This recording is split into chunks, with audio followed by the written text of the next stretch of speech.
Tonight we're going to be taking a look at a wonderful word in the Declaration of Independence, and it's one that I think we all want to have.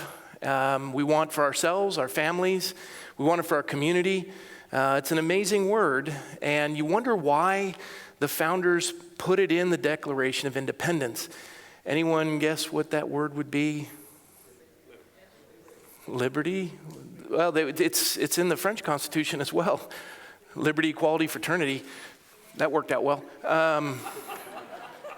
Anyone? Yes? God? We covered that. It's going to be one we haven't covered tonight, but yeah, it's in there 4 times. Yes? Happiness. Well done. What's your name? Lance, well done. Probably one of the youngest guys in the room, and he got it. What's up, people? All right, so I want you to see this video by Dennis Prager, and it's not necessarily what we're covering tonight, but it's obviously going to set the tone for the importance of this word and what it means in our culture. So take a look at this Dennis Prager video on happiness. Most people think of happiness as essentially a selfish issue.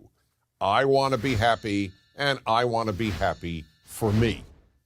I'd like to suggest that, in fact, happiness is far, far more than a selfish desire.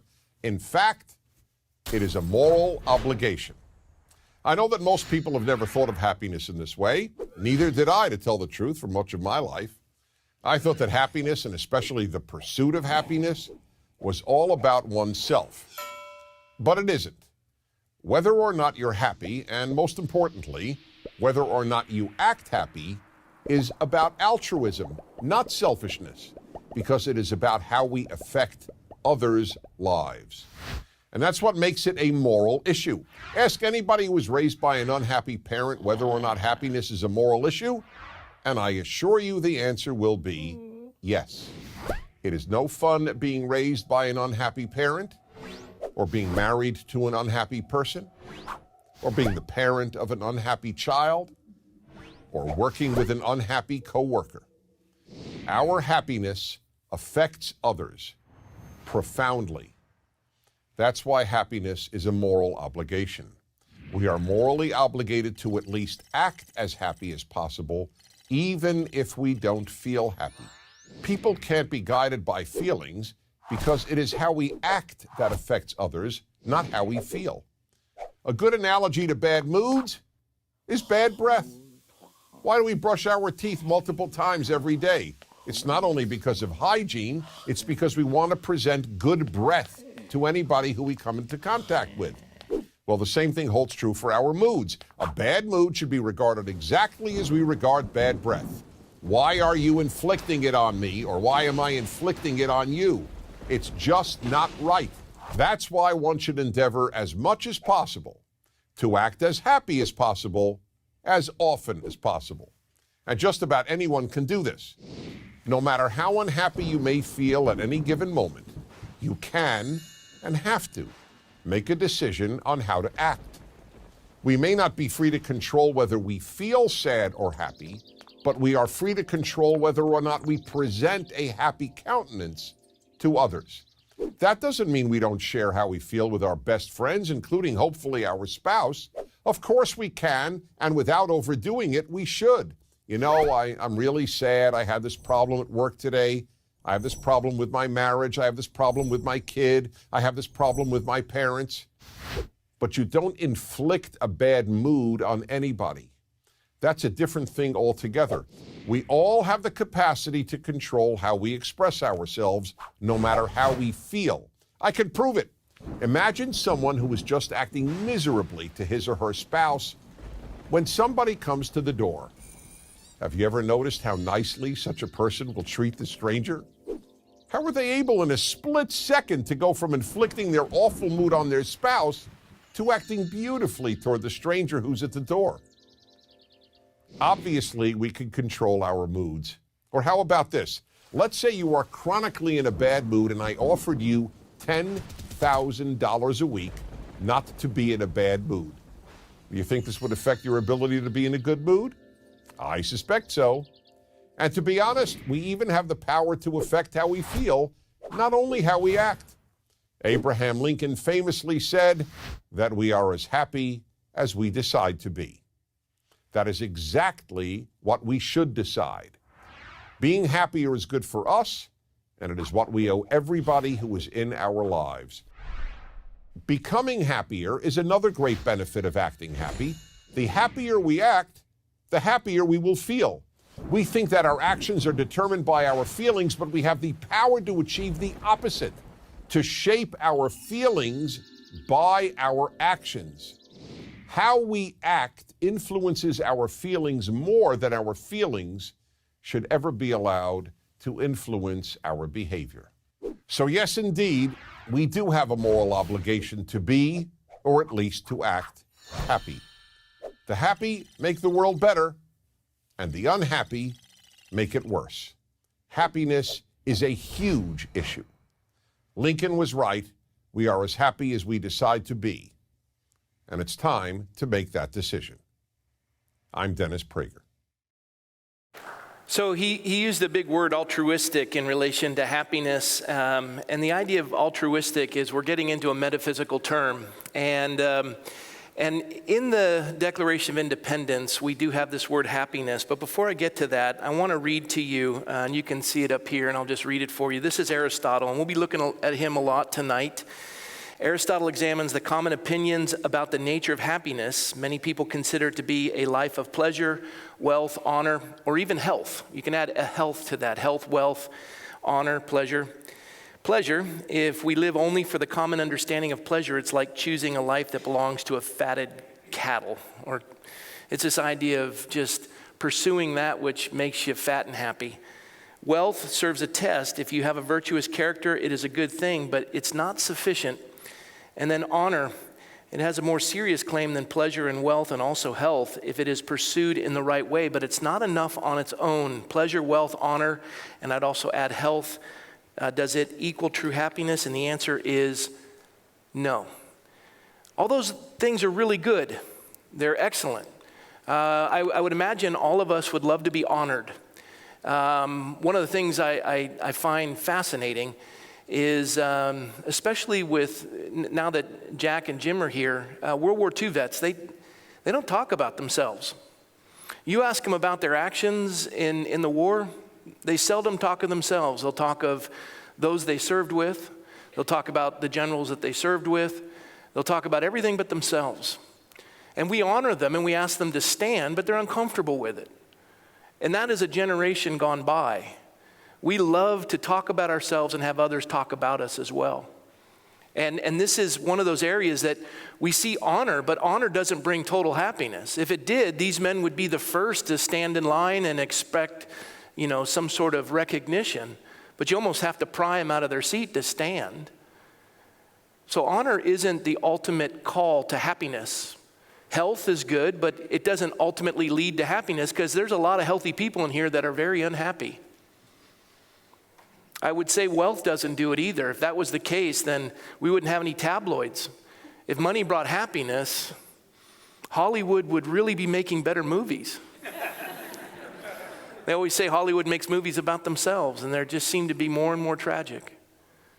So you look at these things, pleasure. I even as a minister love the passage that says sin is pleasurable for a season. And you know what, I remember the very first time I got drunk, it was a lot of fun. For any of the kids, don't listen, but it was a lot of fun. But you do that day in and day out and week in and week out, and all of a sudden your gut goes out and your face shrivels and your eyes get bloodshot and you're just not pleasant to be around and you can't say no. And if that idea of pleasure were to bring happiness, I think America would be the happiest place on earth. But it doesn't work that way. And what's so significant about this concept of happiness, and why would you hear Dennis Prager say it's so vital, and that our feelings have nothing to do with our happiness?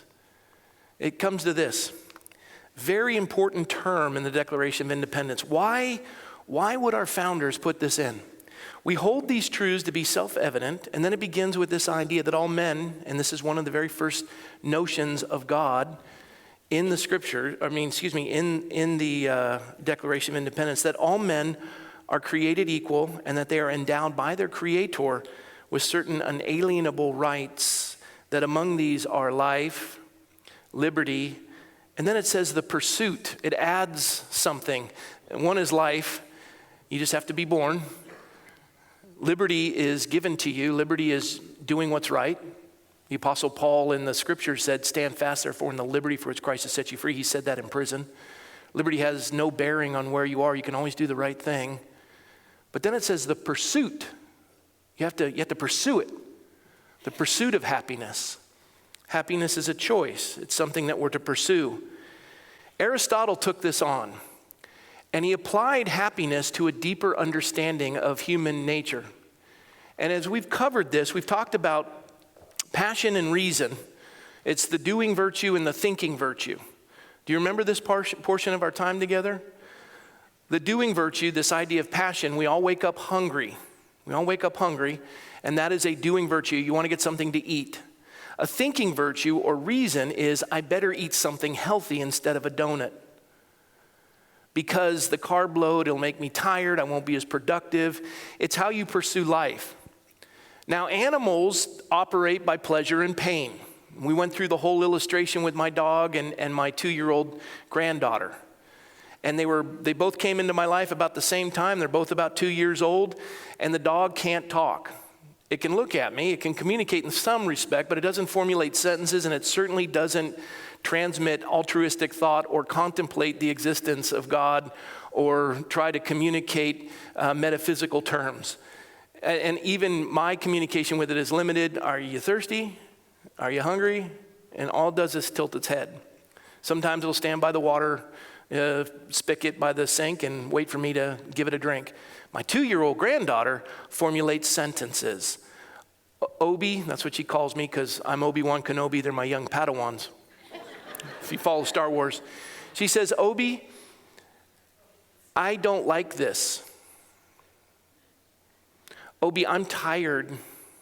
Obi, I'm not happy. Transmitting very deep thought, which separates us from the animals, our ability to communicate and reason. It goes much deeper than that, though, because in the pursuit of communicating and reason, we see, as we studied in our past lessons, politics. Politics is the highest form of community, common unity. Politics is simply morality and sociability combined. We went through the hierarchy of that. Politics begins with the family. And then from the family, you have the household. And from the household, you have the village. And from the village, you have the city. And as we dwell together, we have to figure out in common unity, how do we live together in such a manner that we are all productive and have this ability to pursue this happiness. And what is this pursuit of happiness? We know that it's not the pursuit of pleasure. It's not the pursuit of wealth. It's not the pursuit of honor. It's not that those things are good, but they're not the highest good, as Aristotle will point out. They're not the highest good.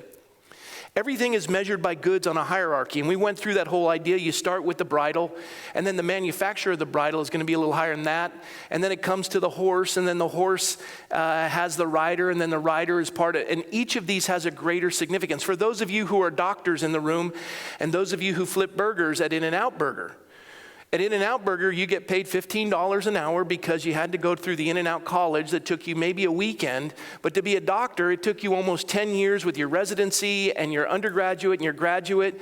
And your skill set is a lot higher, thus you're paid more. And it's a hierarchy of the goods and services we produce.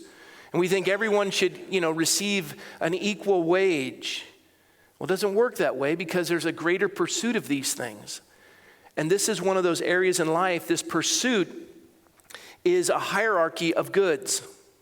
And so when we look at mankind and we see this pursuit of happiness, and we've already taken these other categories, and we're going to take a look at them individually, but I wanted to give you this understanding of Aristotle, and this is in Ethics. It's all listed here, original sources. Aristotle said, one might raise the question even of what in the world they mean by speaking of each whatever itself, seeing as how there is one and the same meaning for both a human being and the human being itself, namely the meaning of humanness. And you're all like, oh gosh, I've got stretch marks on my brain. I'll make it simple. This is a laser pointer. It's also a clicker. If I said that this is the pointer, that would mean there's this one and none other. It's the only one in existence. But there are others, right? If I were to say this is the shoe, means there's no other. There's no other. But to say that this is a pointer and this is a shoe means there's others. And what this possesses is this idea of, along the lines of this humanness, this has pointerness. What do I mean by that? It carries all the distinct features of a pointer like the other pointers. It has a purpose. It has goods. It's a good in and of itself, and it has a purpose. And this is the being of this pointer, pointerness. It's not the pointer, it's a pointer. You are not the human being, you are a human being. And you have human beingness. And how does that separate you from the rest of the animal kingdom? How does that separate you in relation to this pursuit of happiness? Because we do know that animals experience pleasure and pain, but where does this go in relation to what our founder said, that we have life, liberty, and the pursuit of happiness, and these are inalienable rights endowed, and don't forget this part, endowed by our, don't forget this point, endowed by our, do not forget this point, our Creator. Creator. The founders and Aristotle recognize the supreme being, one who is over all creation, one who states that this is the ultimate good. There's no equal. He is the God, the Creator, not the. And that is the highest good. And we are His creatures. And each of us has a humanness. We're human beings, but we have a humanness. And what is this happiness that we're to pursue? And what is this understanding of true happiness? So Aristotle goes further. He says, for insofar as something is a human being, there is no difference. And if that is the way it is, there will be no difference either insofar as something is good. Every human being has a good. And what is the highest good of a human being? Is the highest good of a human being the accumulation of wealth? Well, I would be exempt if that were the case. I'd be vile. I thought you'd laugh more at that. Is health. I mean, we do value, it seems, in our culture, but what is the highest good of humanness? What brings the ultimate happiness for a human being? Aristotle goes further. But perhaps to say that the highest good is happiness is obviously something undisputed. While it still begs to be said in a more clear and distinct way what happiness is, now this might come about readily if one were to grasp the work of a human being. So what Aristotle states here is he says, the highest good is happiness. It's obviously something undisputed. And that's what our founders understood. We want to be happy. Yes? Anybody in here just want to be miserable? Why did you come tonight? I mean, you're probably with somebody that appears to be wanting to be miserable all the time, but I'm telling you, ultimately we want to be happy. It's the highest desire of mankind. I just want to be happy. Now, is happiness found in wealth? Is happiness found in health? Is happiness found in pleasure? Is happiness found in honor? They're all altruistic and they're all good, but it's not the highest form that leads to true happiness. Here's what Aristotle says when he speaks of, now this might come about readily if one were to grasp the work of a human being. And so he says this, or just as for an eye or a hand or a foot, or generally for each of the parts, there seems to be some sort of work. Ought one also to set down some work beyond all these for the human being? I mean, the foot does a work, the hand does a work. Isn't there a work for the human being? What are we to be about? What is this that we're to be active in doing? What is the good of this? It clicks and it points. It clicks and it points. It also allows you to know that I'm significant because I carry this and you don't. And you probably want to teach this class and you're probably better at it, but I'm not giving it up. And what is the purpose of man? What good does it do? What being does it possess? And what is the ultimate good? If I use this as a toothpick it wouldn't be as effective. If I tried to use it as a hammer, it would break. It's not designed for that. The being of this device is to click and to point. And we as human beings have an ultimate purpose. And that's what our founders understood. Beyond all these things for human being, what is the work of the human? So Aristotle says following this would be some sort of life that consists in perceiving, but this seems to be shared in by a horse and a cow and by every animal. So we look at it this way. A horse has the ability to think, and so does a dog. My dogs have been smart enough to calculate the sound of my door locking with the horn. Meep. And when that happens, they're anxious in the garage as they're in their kennel because I'm coming home at night and they know that they're going to be let out to say hello to me. And they're excited. And you hear them whining in the garage. I heard the horn. I know you're here. I want to see you. They've calculated that. Over time, they've perceived it. They're able to take these ideas and operate in that context, and they're animals of instinct. And yet, just like a cow and every animal, they share this understanding, and they can perceive, and they can calculate, and they are instinctual, and they can learn. So how does that make them different than us? They have a dogness. They have an animalness. They have a usefulness. I'm not going to ask them to make me a peanut butter and jelly sandwich.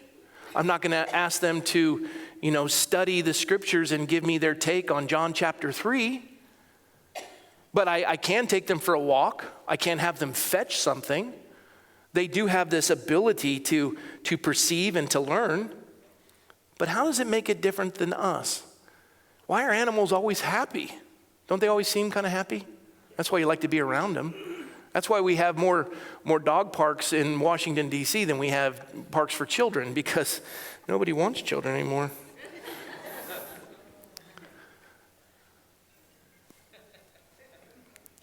You can turn off your cell phone if you'd like. So Aristotle says, so what remains is some sort of life that puts into action that in us that has articulate speech. Of this capacity, one aspect is what is able to be persuaded by reason, while the other is what has reason and thinks things through. Dogs don't know how to do math. They just don't know how to do it. I used to think, and I told you this, two kennels, I'd go in and I'd look at Dutch and I'd look at Buddy, and Dutch is bigger than Buddy, and I go, okay, I'm going to give you 2 milk bones and you 1. And I'm going, well, that's unfair because he's been around longer, he's 15 years. And I'd give them equal. They don't have a clue what equal is. They're like, oh, milk bone. They don't know numbers, they don't know anything. I can put 1 in each and they're just as happy as if I gave 1, 2, and the other 1. And this idea of putting together and being persuaded by reason, this is what brings common unity. You have the ability to speak, which separates you from all the animals. That's why my granddaughter at 2 has her beingness, her human beingness, different than the dogness. She's able to articulate. She's able to communicate altruistic or metaphysical terms. She can say to her 4-year-old brother, no, that's mine. That's not nice, Oliver, although she's the one who's always being a little pushy. And she gets away with it because she's so doggone cute. And she's perceived that and figured it out and uses it.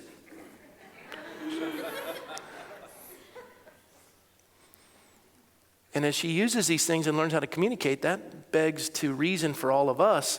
Here we are in a room. You're being drawn here. I don't know that I sent all of you flyers. Some of you have been invited. And you're thinking, this is kind of cool. I want to learn more about this stuff. We're going through these terms and these concepts because we're concerned about our community, our common unity. We're concerned about our nation. We're concerned about these truths. We want to know what it's about. We want to be able to dwell together in unity. We want to be able to figure out what this Constitution is and what this Declaration is and what makes America different. And is it really something to be examined? Is it something to instill in the next generation? Is it something that we just want to let go of? Or are we content with the government that we have and the direction that this nation's going?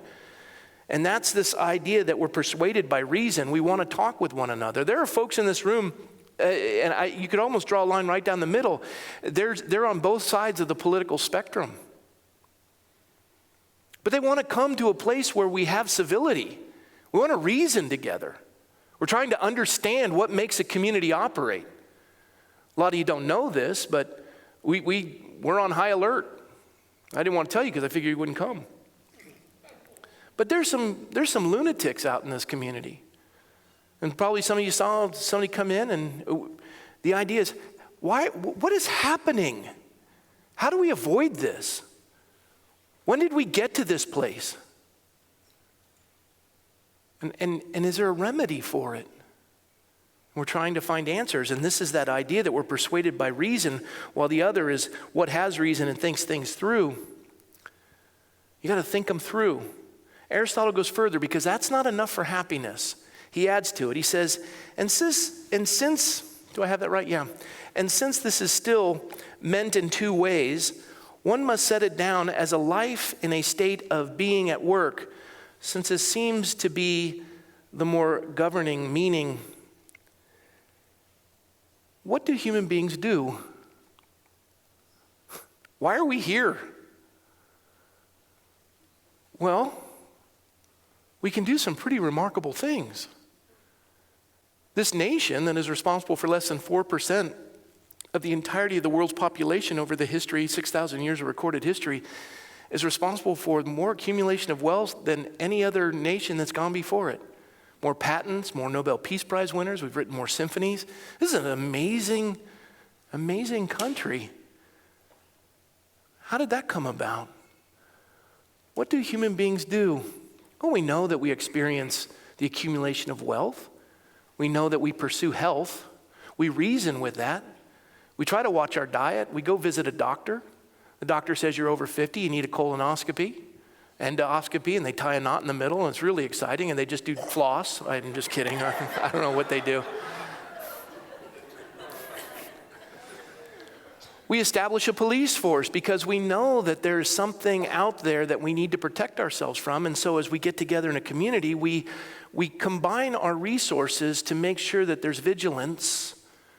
I love it when it says in Romans that police officers, he who carries a sword, is an instrument of justice to execute wrath on those who would do evil. We pay them to hold the line. We have military personnel that does the same. Our taxes go to this. Why? Because we want to dwell in unity, and we don't want someone to steal our stuff, and we want to be able to have justice. Justice, what is justice? Where do these altruistic, metaphysical ideas come from? It comes from the ability to communicate deeper truths and a higher good.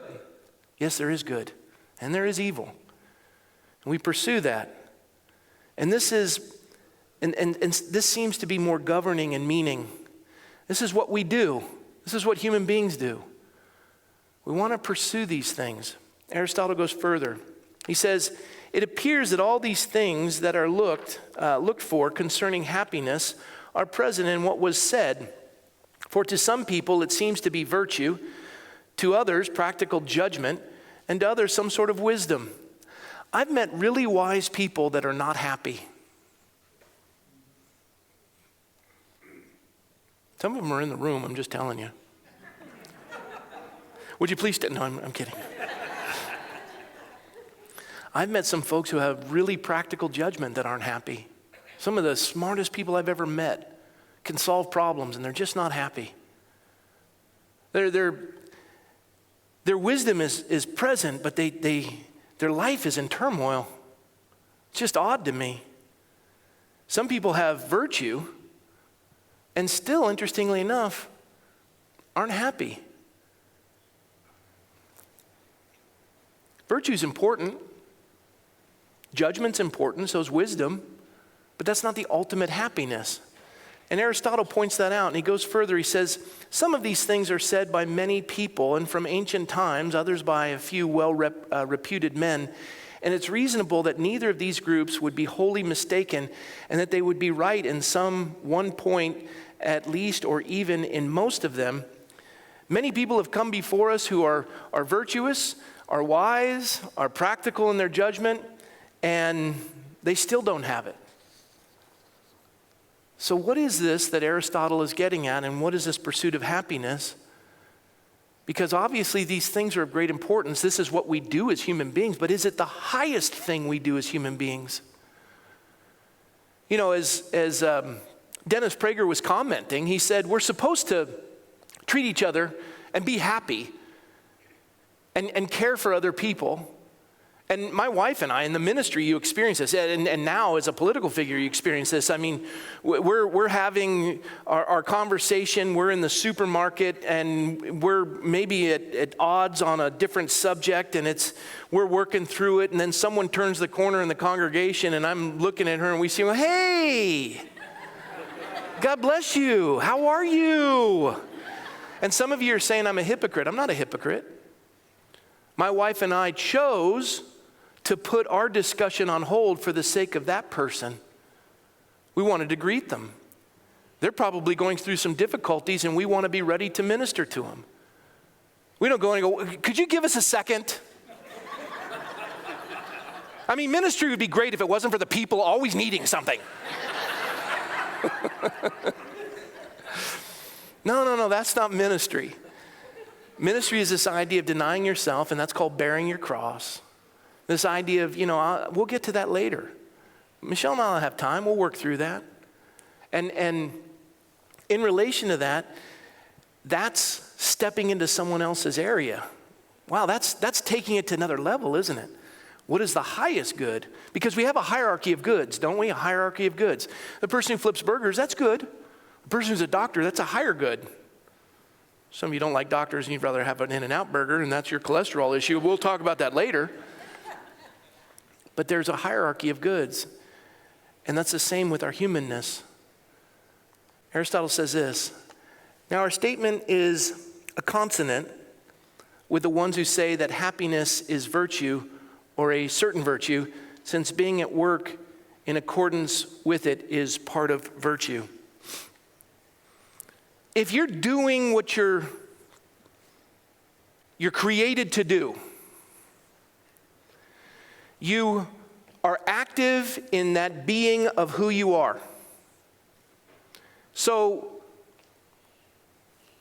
anyone ever heard of Secretariat? Quite a horse. American thoroughbred racehorse who in 1973 became the first Triple Crown winner in 25 years. He won the Belmont Stakes by 31 lengths, one of the greatest races of all time. It was a horse. And I'll tell you what, that horse could run. They say it was the greatest race ever. And you look at a horse running, that's its being. It's made to run. It's made to run. And there might be an instinctual desire to be in the front. Kind of when you saw Seabiscuit going against War Admiral, you think that horse just kind of looked at it and just said, I'm taking you. And we like to attribute humanness to our animals. And you talk to the dog whisperer, and he's like, that's what screws dogs up. You treat your animals like human beings, and they're nutty.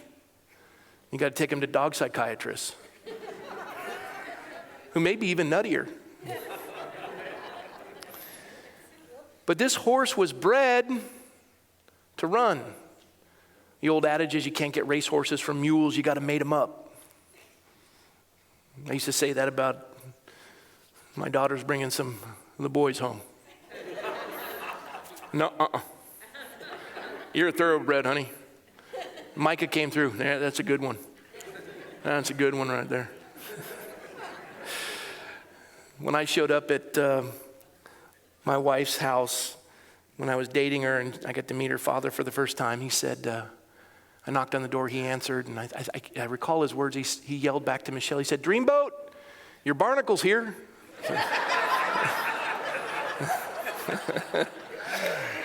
That hurt on the inside.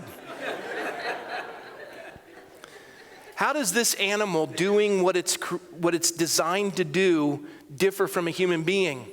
I mean, it won the Belmont Stakes. It won the Triple Crown. This thing was 31 lengths in front of any other. Yeah, but don't forget, it had trainers, it had a jockey, it had a specific diet. It was given specific medications. It was bred. Just take a look at this. Secretariat horses love to run. But diet, training, breeding was accomplished by other than he. His instinct is to run. Man bred him and trained him to win. The good of that winning was a result of what somebody else fashioned. Unlike horses, listen, unlike horses, humans are the makers of their own character. Character, let's go back to that word. We studied it. What does character mean? It means etched or engraved. Character. Etched or engraved. What are we trying to etch and engrave in our children if we want them to have character?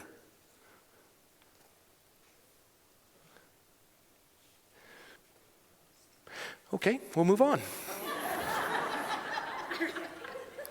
What are we trying to etch or engrave in our children if we want them to have character? Yes.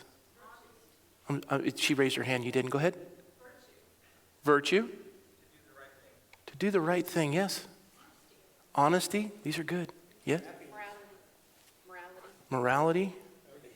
The little guy right here. Being nice. Yeah. He's like them being nice to me. He was like adding that. That's their character, not yours, but thank you. You already raised your hand. I don't do twice. I'm sorry. Yes. Be themselves. That's scary. Okay, yeah. Jesus. I'm trying to avoid the pastor thing, but amen, brother. Yes. Oh, right here in the front. Responsibility. That's a good one. Back here.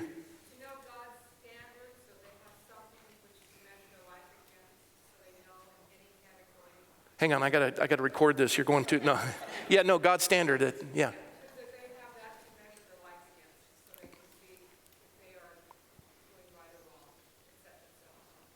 Got it. All right, we have back there, Danny. Yeah, son. Discipline, attaboy. Yes. To be happy. Wouldn't that be good? What did we tell? Yes, I'm sorry. Obedience. So, okay, we got a lot of things swirling out here. One, well, you already went. Too bad. No, you're done. I'm sorry. There's a lot of good stuff out here. But you're etching or engraving into their lives for what reason? I mean, if you give to a child when it cries and a pig when it oinks, you'll end up with a fine pig and a rotten child. That's an old Danish proverb. I want that. Gimme, gimme, gimme, gimme, gimme. That's a rough one, huh? Dad, I really need these. What are they? They're these new shoes. Well, you get $40 for shoes, son. That's in the budget. But I need these. How much are they? $200. No, you don't need the shoes. What you need is $160 more. Go to work.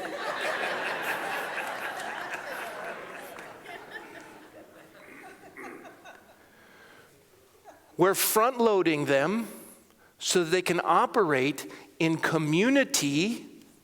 What is politics? The highest form of community, sociability and morality. We want to teach them how to care and to be altruistic and thoughtful, to be honest. Fascinating, isn't it? The idea of character. Character, to etch or engrave, is the chief expression, are you ready for this? Of human freedom. Did you know that character is a chief expression of human freedom?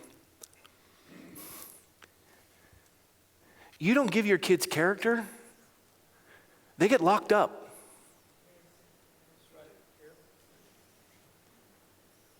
Nobody wants them around. They can't dwell with them in community. They don't tell the truth. They don't do their job. There's no community there. We can't operate with someone who hasn't been etched or engraved with character because they have no freedom. We're going to have to incarcerate them. And what is freedom? Freedom is having choices. If your children never learn mathematics, if they never learn political science, if they never learn how to balance their checkbook, and I don't want to go to school, I want to play the Xbox. You have to do your homework. I don't want to. Remember this? The law are the wise restraints that make men free. You apply restraints towards the bad in order to pursue the excellent. And when the children apply restraint towards the base, they're drawn to this. Happiness is getting what I want. That's happiness, it's pleasure. You're not going anywhere. Happiness is wealth. I love to dream about having other people's money, including yours. I can't wait for you to get out of here. Margaret Thatcher said, socialism works until you run out of the other person's money. Isn't it amazing how generous the government is with our money? And they're so, here's good, altruistic. They just love to give our money away. And yet we're the sovereign, we the people. And you look at this idea, and if wealth is going to make them happy, and they're going to eat, drink, and be merry, they're not going to be happy. Who is the guy that, I wish I could get a picture, the before and after. He just passed away. He was like the Brad Pitt early on. He was in a movie called Big Wednesday. Jan Michael Vincent. This guy was chiseled from granite. He had this smile that just lit up a room. And Big Wednesday, he was tan and he was playing this part. And then he ended up in the movie becoming an alcoholic and kind of going off the rails a little bit, which was prophetic for his life because he ended up being such a alcoholic, became a diabetic, he amputated one, and it was awful. And he ended up dying of alcoholism in North Carolina and oblivious. No one even knew he existed. And he was bigger than Brad Pitt. He had all the money. Pleasure you can't even imagine. I look at like Keith Richards in the Rolling Stones. I call him Skeletor. Yes. Nobody can play a guitar like that guy. And you can imagine the supposed pleasure that he's had. Nothing, no expenses, nothing held back. And if you could snort it, he did it. If you could pop it, he did it. If you could drink it, he did it. If you could inject it, he did it. I mean, you just go on with that. And I always go to Starbucks and I get my drink. I call it the Keith Richards Special. It's 8 shots of espresso over ice, 4 Splenda, and a little heavy cream. And it comes with a filterless Camel cigarette. No, I'm kidding. It doesn't. But you just see this guy, and he is defying the odds. Absolutely defying the odds. But most rock stars, they come into this wealth and then it just consumes them. And yet character is to etch or engrave. It's the chief expression of human freedom. You know why a lot of people come to church? Because they're trapped. People think church is a trap. You get to a place in life where you just don't have the ability to say no. That's why the rehab programs in California are rampant. That's why homelessness is rampant. People just can't say no. We think the best way to take care of it is give them a hypodermic needle and let them fat-free methadone. And it's increasing. 13% homelessness has increased in Los Angeles County. And it's increasing everywhere. So we're looking at this character to etch or engrave as a chief expression of human freedom. If we want our children to be able to pursue excellence, life at the highest level, to pursue this happiness, we have to etch in them character.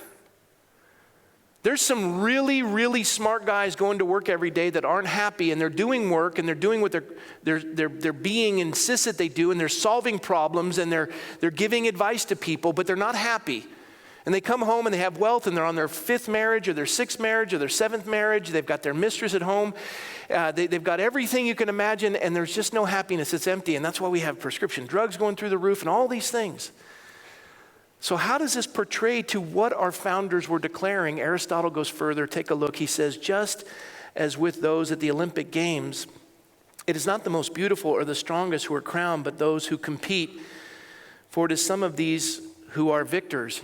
You know, many scholars believe the Apostle Paul, when he talked about this crown and he talked about competing, He pulled it from Aristotle. I mean, he was a brilliant guy. He spoke multiple languages. He had the equivalent of a doctorate degree. He even reasoned on Mars Hill. He was probably very familiar. And he says, Aristotle says, just as with those at the Olympic Games, it is not the most beautiful or the strongest who are crowned, but those who compete. For it is some of these who are victors. You're going out and you're perfecting yourself. Remember when I was telling you about Tom Brady? Greatest comeback in NFL history. And while I was watching that Super Bowl and he's out there enjoying football at a higher level of excellence than I'll ever know. He had the freedom because character had been etched. He had disciplined himself. He had etched into himself, you're up early and you are doing this type of workout and you're watching your diet. And he's applying all these things and he's experiencing football at a higher level than I could possibly imagine. I was sitting in a comfortable chair with a bowl of potato chips and a big fat Coke. And I was trying to give him advice through the television. And you know what? He just wasn't listening to me. And he was enjoying football at a higher level of excellence, of freedom that none of us in this room will ever enjoy because he etched character into his life. But even at that level, pursuing this like competing, and some of you know what it is, you're athletes, you know what it's like. I mean, it's remarkable to watch a game with high-level athletes that have put restraint towards slovenly behavior, and they've pursued excellence in this sport. And to watch these two teams compete, you're just standing back in awe as they're at a level of excellence and freedom to enjoy the game that you can only observe with your eyes and marvel at it. And you just think, wow. And yet, even at that level, is there happiness? So, etching this character of discipline and competing, and even if you're born looking really good looking, and you know how to use makeup, and you have a washboard stomach. I have one, I just have laundry on it. But if you have, and some of you will achieve victory. You'll be at the top. And I remember Michael Phelps, I was a swimmer. Michael Phelps, he had an arm span. He was he was a fish. He was a dolphin. This guy could move. Nobody could beat him.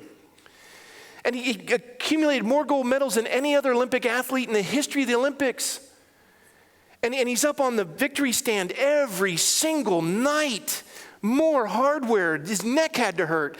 And a couple months later, he's at a party taking a bong hit. Is that the highest form of happiness? Pleasure?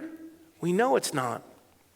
Aristotle says, so, too, among those who in life are well-favored and well-mannered, it is the ones who act rightly who become accomplished people. You can be an Olympic athlete and be a star and still be a jerk. You can be a churchgoer and read your Bible and still be a jerk. Some of you are going, yeah, I know. We have a pastor.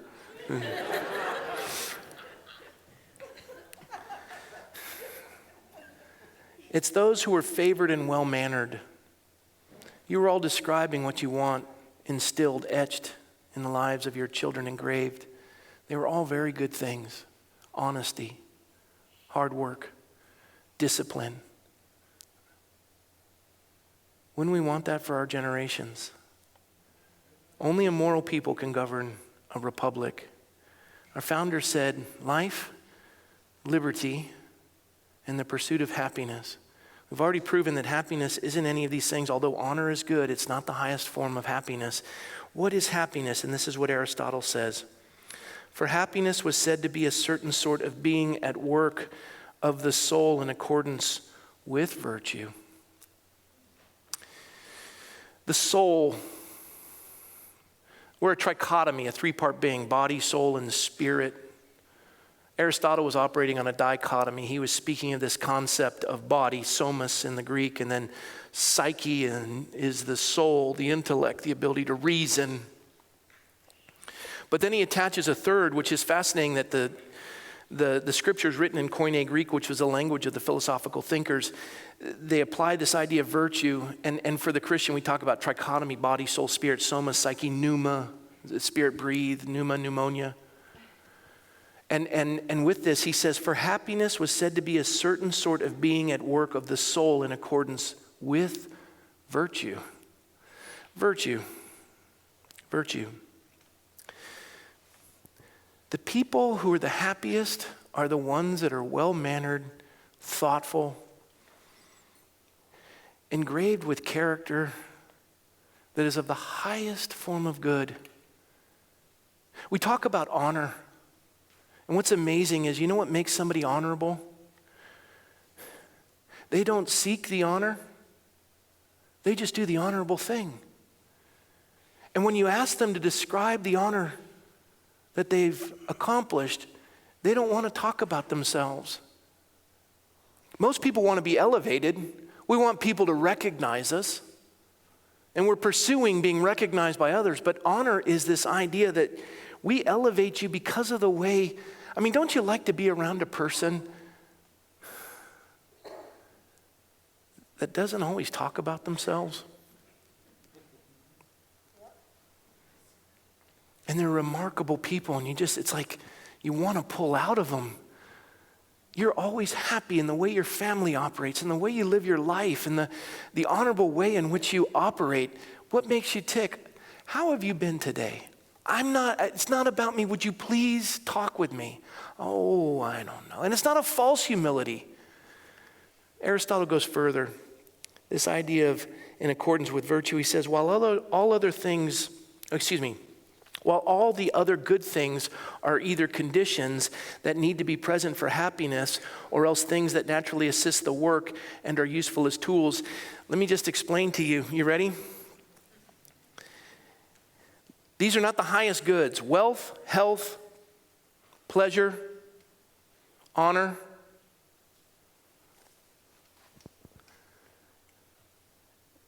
They require conditions.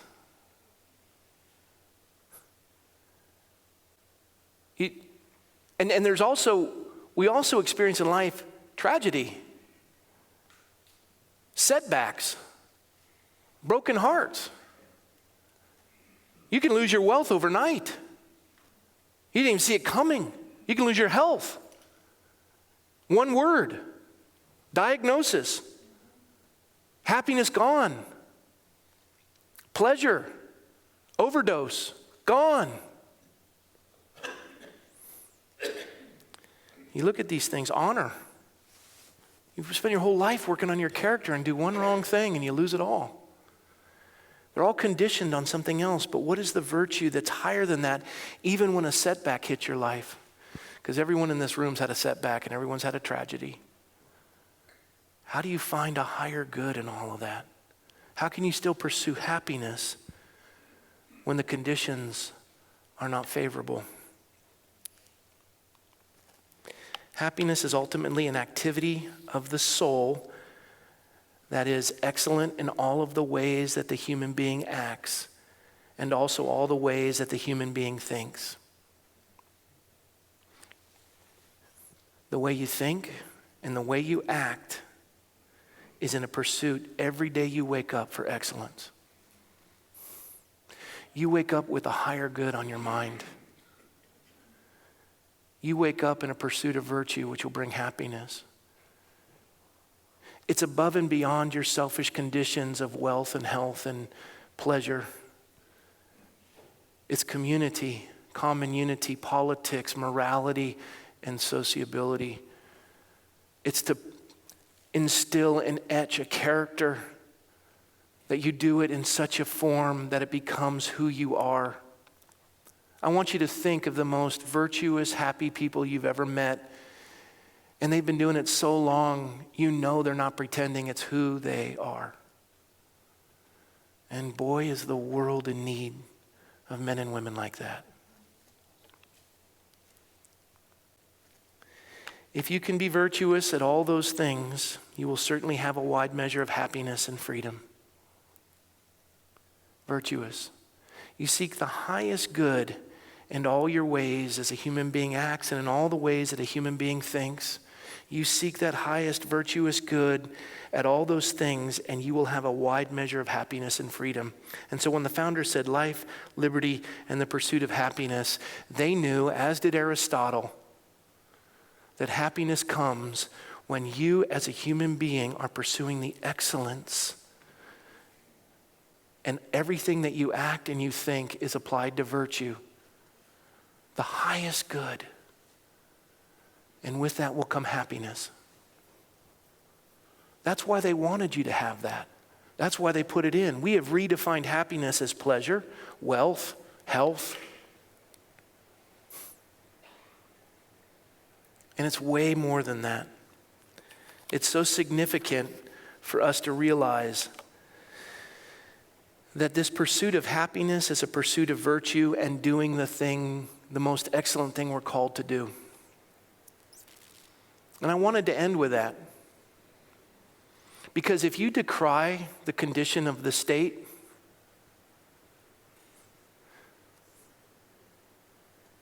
the state is just an accumulation of the character and the virtue of the people that are within the borders of it.